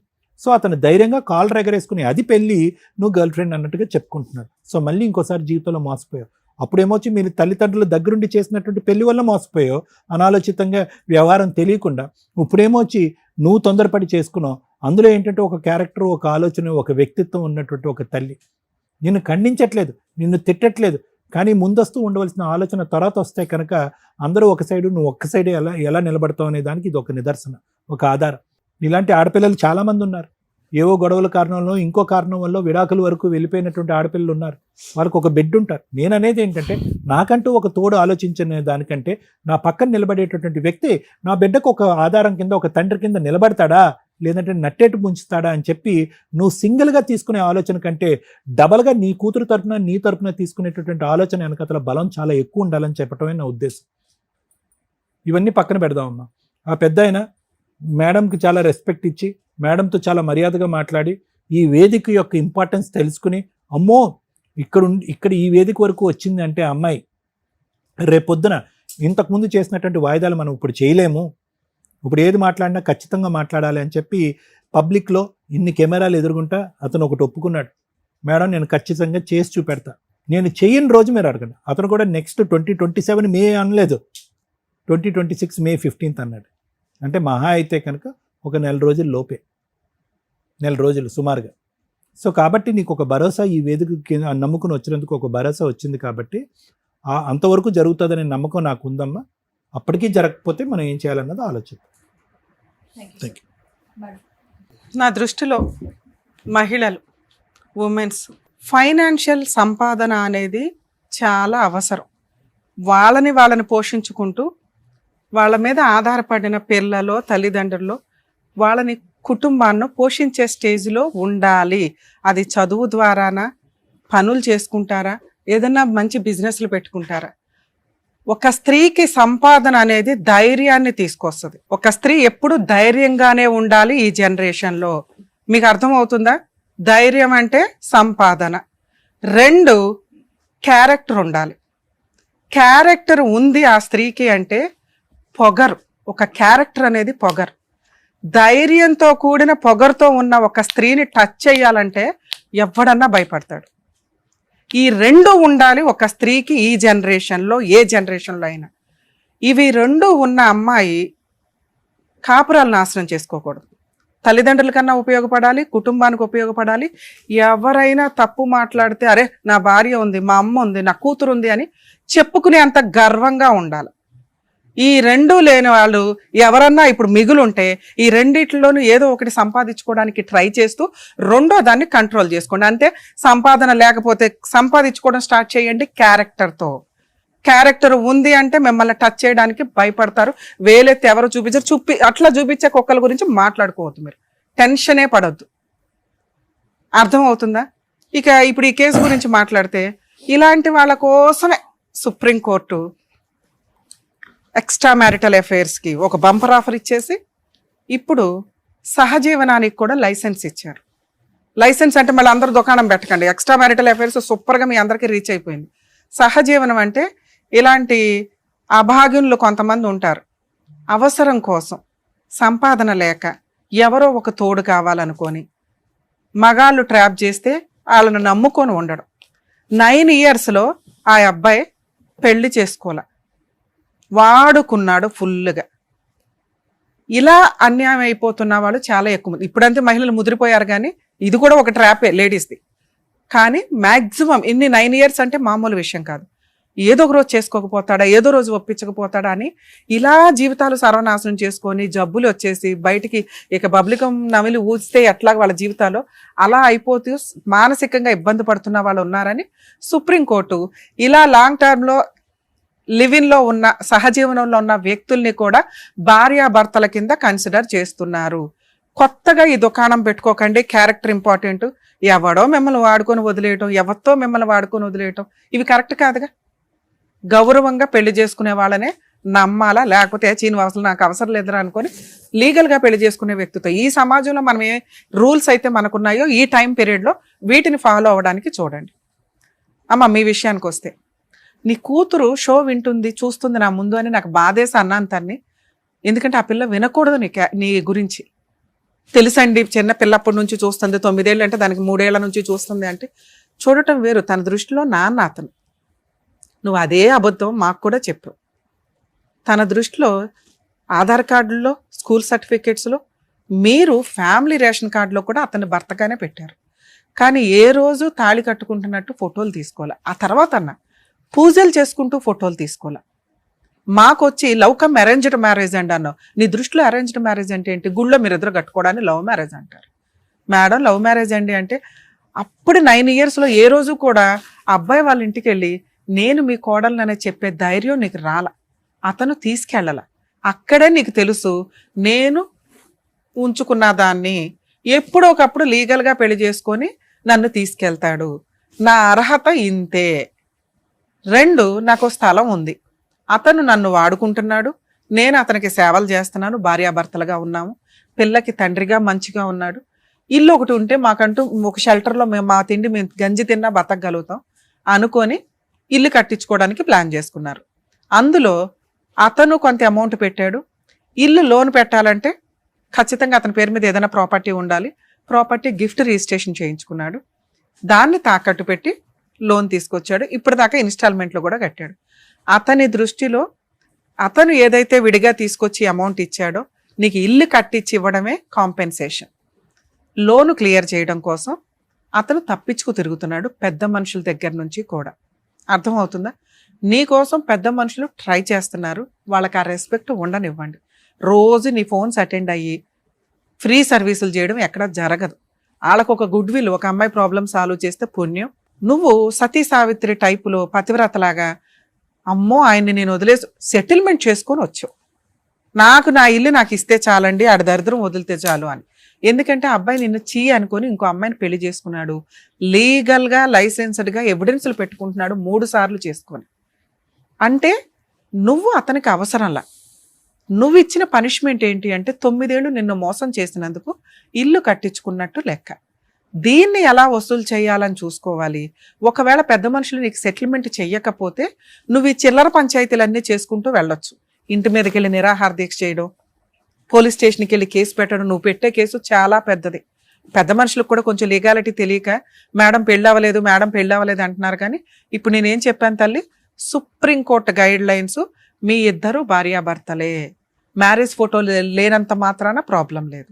అలా అని మేడం నేను భార్యనే అంటే నేను చెప్పింది కాంపెన్సేషన్ వసూలు చేయడానికి, మెయింటెనెన్స్ వసూలు చేయడానికి, భార్య అని లైసెన్స్ వేసుకొని తిరగడానికి కాదు. ఎందుకంటే మీకు తెలియని లీగాలిటీ చెప్పడం, తెలియని నాలెడ్జ్లు మేము ఎక్కువ ఇవ్వడం వల్ల మరీ అతి అయిపోతుంది బయట. నీకు ఇవి ఎందుకు ఉపయోగపడతాయి? కేసు వేయడానికి ఉపయోగపడతాయి. 9 years నన్ను వాడుకున్నాడండి, అర్థమవుతుందా? పక్కింటోళ్ళు ఎదురింటోళ్ళు చెప్తారు మీరిద్దరు భార్యాభర్తలని. అదే లీగల్గా ఒకవేళ పెద్ద మనుషుల దగ్గర సెటిల్మెంట్ అవ్వకపోతే అవుతుందమ్మా, వాళ్ళంతా పర్ఫెక్ట్గా చెప్పారు, రికార్డెడ్, ఈ పుణ్యం అంతా వాళ్ళకే దక్కిద్ది, నీకున్న టెన్షన్ మేము క్లియర్ చేస్తున్నాం అంతే, వాళ్ళ దగ్గర అవుతుంది. ఇక నుంచి వాళ్ళకే తెలుసు మీ వెనకాల ఈ టీం ఉంది, సుమన్ టీవీ ఉంది అని వాళ్ళకి అర్థమవుతుంది. ఇంకొంచెం బాగా చేస్తారు. 2 అక్కడ నువ్వు ఫుల్ అండ్ ఫైనల్ సెటిల్మెంట్ చేసుకొని వచ్చావు. ఆ లోన్ ఏదో క్లియర్ చేసి ఆ ప్రాపర్టీ నా పేరు రిజిస్ట్రేషన్ చేయండి అని ఆ బాధ్యత వాళ్ళ నెత్తి మీద వేసుకున్నారు. అది క్లియర్, ఆ బాధ్యత వాళ్ళ నెత్తి మీద వేసుకున్నారు. అది క్లియర్ అయ్యేదాకా ఓపిక పట్టండి. 3 ఆ అబ్బాయి ఫోటోలు వాడుకునే రైట్స్ నీకు లేవు. ఆ అమ్మాయి ఇంటికి పంపించే రైట్స్ నీకు లేవు. ఎప్పటిదాకా? నీకు ఇవి అమౌంట్లు వచ్చేసిన తర్వాత అతనెవరో నువ్వెవరో ఈ లోపు పెట్టుకోవచ్చుగా మేడం, ఇంకా 20,000 కట్టాడు అంటే వన్స్ సెటిల్మెంట్ అయిన తర్వాత సెటిల్మెంట్ ఫెయిల్ అయ్యేదాకా ఆగాలి. నీ కడుపు మంట, నీ కోపం కూర్చున్న చెట్టుని నరుక్కుంటున్నట్టు లెక్క. ఇంకెవ్వడు నీకేమీ హెల్ప్ చేయలేరు. అర్థమవుతుందా? అది అవనివ్వండి. May 15th 16th కల్లా నీకు ప్రాబ్లం క్లియర్ అవుతుంది. అవ్వకపోతే మీరు మీ పోరాటం మీరే చేసుకోవాలి. ఏ పెద్ద మనుషులు ఎవరు మీకు హెల్ప్ చేయరు. పోలీస్ స్టేషన్కి వెళ్ళి మీ ఊర్లో దీనికి సంబంధించి మీ దగ్గర ఉన్న అన్ని ఎవిడెన్స్లతో కేసు పెడితే అది ముందు అరెస్ట్ చేస్తారు తల్లి, పెద్ద కేసు కింద లెక్క. ఓకే, అప్పుడు అతను మళ్ళీ సెటిల్మెంట్కి వస్తాడు. ఈ లోన్ క్లియర్ చేయడం, నీ ప్రాపర్టీ నీకు ఇవ్వడం. దాంతోపాటు డొమెస్టిక్ వైలెన్స్ కేసు వేసుకునే రైట్స్ కూడా నీకున్నాయి. మంత్లీ మెయింటెనెన్స్ అడగొచ్చు నీకోసం. అలాగే ప్రాపర్టీని అటాచ్మెంట్ చేసుకొని లోన్ కట్టమనండి అని అడిగే రైట్స్ నీకున్నాయి. మంచి అడ్వకేట్ని పెట్టుకొని గట్టిగా ఫీజులు ఇచ్చి చేసుకోవాలి. ఇవి మీ కేసులో ఫ్రీ సర్వీస్ కుదరదు. అర్థమవుతుంది? ఎందుకంటే ఫ్రీ సర్వీస్ అంటే చాలా డిలే అవుతుంది. పెద్ద మనుషుల దగ్గర నీకు ప్రాబ్లం క్లియర్ అయ్యిందా, అదృష్టవంతురాలివి, గుర్తు పెట్టుకో. ఇంతకంటే లేదు. మిగతాదా లీగాలిటీ నీకు చెప్పాలి కాబట్టి చెప్పా. నువ్వు ఈ ఫైటింగ్ చెయ్యలేవు. చేయగలిగే దమ్ముంటే నీకు తెలియాలి కాబట్టి చెప్తున్నా, ఇంతే. దయచేసి ఎక్స్ట్రా మ్యారిటల్ అఫైర్స్ పెట్టుకొని ఈ అమ్మాయి లాగా కోర్టుల చుట్టూ, పెద్ద మనుషుల చుట్టూ, పోలీస్ స్టేషన్ చుట్టూ తిరగడం వల్ల న్యాయం జరగదు. ఎందుకంటే 9 ఏళ్ళు తిరిగేసినప్పుడు తెలియదా అంటారు గబుక్కుని. ఆ ఒక్క మాట చాలు బాధపడడానికి. ఎక్కడో అదృష్టం బాగుండి నీకు పెద్ద మనుషులు హెల్ప్ చేస్తున్నారు, దాన్ని మిస్యూజ్ అవనివ్వ, మాకు కంప్లీట్ అవనివ్వండి. సరేనా? ఆల్ ది బెస్ట్ అండి. Thank you madam.